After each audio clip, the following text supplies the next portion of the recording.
Alright, how do you solve this question. Question में आपको assertion reason दिया हुआ है। आपको बताना है कौन सा असर्शन सही है, रीजन सही है, करेक्ट एक्सप्रेशन है या नहीं है। ठीक है। असर्शन क्या है? There is a considerable increase in covalent radius from nitrogen to phosphorus, however as arsenic to Bi only small increase in covalent radius is observed. तो ये बात सही है। Covalent and ionic radii in particular oxidation state increases down the group, so this is also true. ठीक है। तो दोनों statement true है। डाउन द ग्रुप हमें पता है ऑक्सीड, डाउन द ग्रुप रेडियस की अगर हम बात करें, साइज ऑफ एटम की। ठीक है। तो left to right it decreases, and top to bottom down the group क्या होता है? Top to bottom it increases. General trend ये। ठीक है। तो सही बोल रहे हैं। तो असर्शन भी सही है, रीजन भी सही है, बट करेक्ट एक्सप्लेनेशन नहीं है कि यहाँ पे ये कम चेंज क्यों हो रहा है, स्मॉल इंक्रीज क्यों हो रहा है, पहले बिग इंक्रीज है। ठीक है। तो this is not a correct explanation, पर दोनों स्टेटमेंट ट्रू है।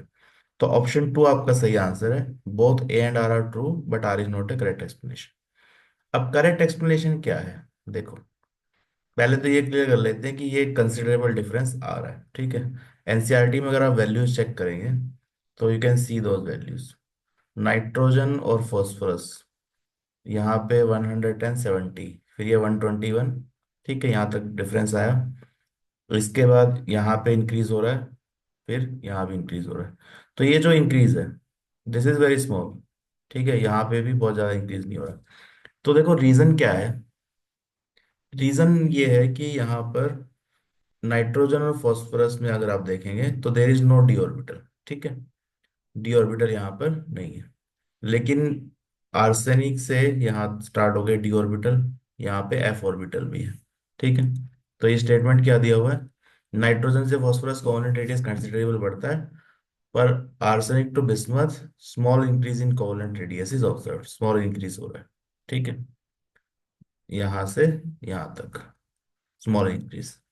तो reason is this poor shielding of d orbital. देखो होता क्या है, शील्डिंग इफेक्ट आपने पढ़ा होगा कि ये मान लीजिए न्यूक्लियस है, ये आपके इनर इलेक्ट्रॉन्स है। ठीक है। और ये फाइनली आपका आउटर इलेक्ट्रॉन है। तो इनर इलेक्ट्रॉन क्या करते हैं? इसको रिपल्सन क्रिएट करते हैं आउटर इलेक्ट्रॉन से, और यहाँ पे न्यूक्लियस का क्या लग रहा है? अट्रैक्शन। तो जितना ज्यादा यहाँ पे रिपल्शन होगा, ठीक है, उतना ही इसका नेट अट्रैक्शन कम हो जाएगा। तो इसको हम कैसे समझाते हैं? शील्डिंग इफेक्ट से, कि इनर इलेक्ट्रॉन जो है आउटर इलेक्ट्रॉन को शील्ड कर लेते हैं। दैट मीन्स न्यूक्लियस का फोर्स जो है फील नहीं होता। ठीक है। तो inner electron shields the outer electron. तो अगर ये शील्डिंग बहुत अच्छी होगी, ठीक है, अगर ये इनर इलेक्ट्रॉन की शील्डिंग बहुत अच्छी होगी तो इस पे फोर्स क्या लगेगा? कम लगेगा। तो better shielding means, better shielding bye inner electron will lead to less attraction from nucleus at outer electrons, on outer electrons। तो न्यूक्लियस का आउटर इलेक्ट्रॉन्स पे अट्रैक्शन कम रहेगा। ठीक है। एंड वाइस वैसा उल्टा भी ट्रू है, कि अगर खराब शील्डिंग होगी तो अट्रैक्शन ज्यादा लगेगा। ठीक है। तो यहाँ पे शील्डिंग की अगर हम बात करें तो आपने ये ऑर्डर पढ़ा होगा। शील्डिंग में अगर हम देखें, ठीक है, तो एस ऑर्बिटल सबसे बढ़िया शील्डिंग होती है, then p, then d and f. D और एफ की क्या होती है? Poor shielding. यहाँ पे शील्डिंग इतनी एफिशिएंट नहीं है। ठीक है। तो यहाँ पे देखो, जब डी ऑर्बिटल आ जाता है ना, जैसे यहाँ पे डी ऑर्बिटल आ गया, इसमें देखो आर्सेनिक में यू हैव आर्गन, ठीक है, you have 3d10, you have 4s2, and you have 4p3। तो यहाँ पे ये डी ऑर्बिटल आ गए, तो ये क्या है? इसकी पुअर शील्डिंग है। ठीक है। तो अगर यहाँ पे आपके डी ऑर्बिटल्स है तो आपकी शील्डिंग जो है उतनी एफिशिएंट नहीं होगी, खराब शील्डिंग होगी। तो डी ऑर्बिटल की शील्डिंग खराब है, तो पूरा का पूरा जो फोर्स है न्यूक्लियस का, वो इस इलेक्ट्रॉन का फील होगा। तो अगर आउटर इलेक्ट्रॉन पे फोर्स ज्यादा लगेगा, ठीक है, आउटर इलेक्ट्रॉन पे अगर फोर्स ज्यादा लग रहा है, मान लो ये है एटम, ठीक है, यहाँ आउटर इलेक्ट्रॉन, इसे फोर्स ज्यादा लगेगा तो एटम क्या होगा, श्रिंक हो जाएगा, ये इलेक्ट्रॉन पास में आ जाएगा, ठीक है, साइज छोटा हो जाएगा।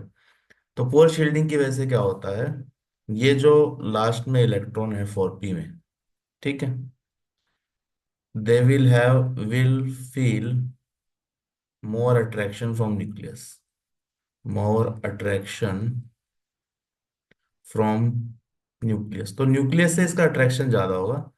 सो the electrons will come closer to nucleus, ये न्यूक्लियस के पास में आ जाएंगे।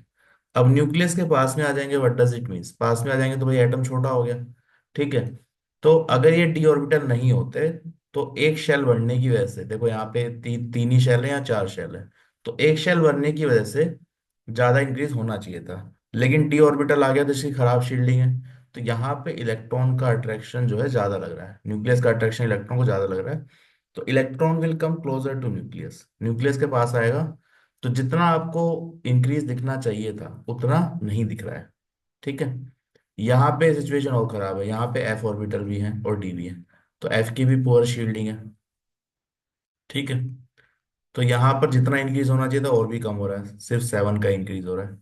तो अगर बीच में कहीं पे डी एंड एफ ऑर्बिटल्स आ जाती हैं तो उसकी वजह से आउटर इलेक्ट्रॉन पे अट्रैक्शन बढ़ जाता है, तो साइज थोड़ा सा छोटा हो जाएगा, ठीक है। तो ये this is the correct explanation.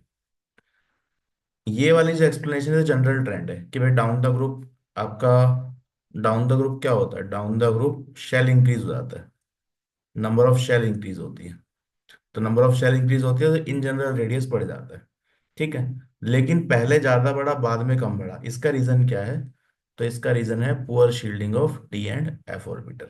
खराब शील्डिंग होगी तो अट्रैक्शन ज्यादा होगा, तो इलेक्ट्रॉन न्यूक्लियस के पास आएगा तो साइज छोटा हो जाएगा, ठीक है। तो जितना इंक्रीज आपको दिखना चाहिए था उतना नहीं दिखेगा।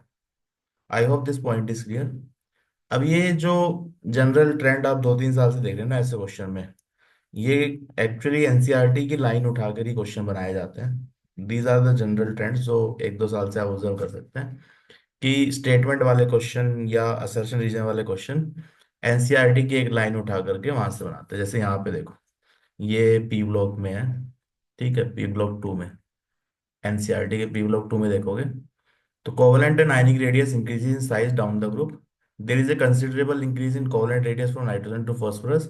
However, arsenic to bismuth, only a small increase in covalent radius is observed. This is due to the presence of completely filled d or f orbital in heavier members. तो d और f की poor shielding है, ठीक है, इनकी presence की वजह से, इनकी प्रेजेंस की वजह से इतना साइज इंक्रीज नहीं होता है। तो एग्जैक्ट एनसीईआरटी की लाइन है, उसी से क्वेश्चन बनाया गया है।